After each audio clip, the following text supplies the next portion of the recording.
নমস্কার, আপনারা দেখছেন খবর সারাদিন। ফের রাজ্য জুড়ে শীতের আমেজ। পশ্চিমী ঝঞ্ঝার বাধা না পাওয়ায় ফের রাজ্যে প্রবেশ করছে উত্তরে হাওয়া, যার ফলে রাজ্য জুড়ে চলেছে তাপমাত্রার পারদ।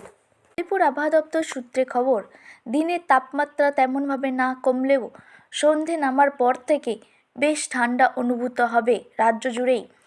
পশ্চিমের জেলাগুলি বিশেষত বাঁকুড়া, পুরুলিয়া, বর্ধমান, বীরভূম এই জেলাগুলিতে সকালের দিকে ঠান্ডা হিমেল বাতাস প্রবাহিত হবে, সঙ্গে থাকবে কোনো কোনো স্থান থেকে মাঝারি কুয়াশা।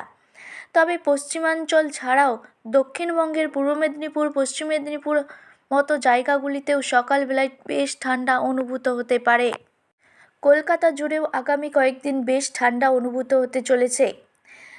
দু একটি স্থানে হালকা থেকে মাঝারি কুয়াশা দেখা গেলেও কলকাতায় সকালবেলায় বেশ ঠান্ডা অনুভূত হবে।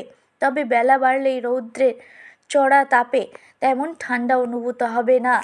উত্তরবঙ্গের বাসীদের জন্য তবে সুখবর, আগামী কয়েকদিন উত্তরবঙ্গের সর্বত্র পুরনো শীত আমেজ অনুভূত হতে চলেছে।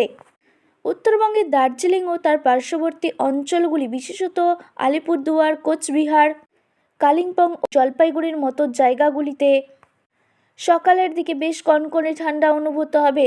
আবহাওয়া দপ্তর সূত্রে খবর, আগামী কয়েকদিন উত্তরবঙ্গের সর্বত্র ঘন থেকে মাঝারি কুয়াশা দেখা যাবে, যার ফলে উত্তরবঙ্গের দার্জিলিং, জলপাইগুড়ি, কোচবিহার, কালিম্পং মতো জায়গাগুলিতে সকালবেলায় ঘন কুয়াশা দেখা গেলেও তার সঙ্গে বেলা বাড়লেই চড়া রৌদ্র বেরাবে, সঙ্গে কুয়াশা কেটে রোদের দেখা মিলবে।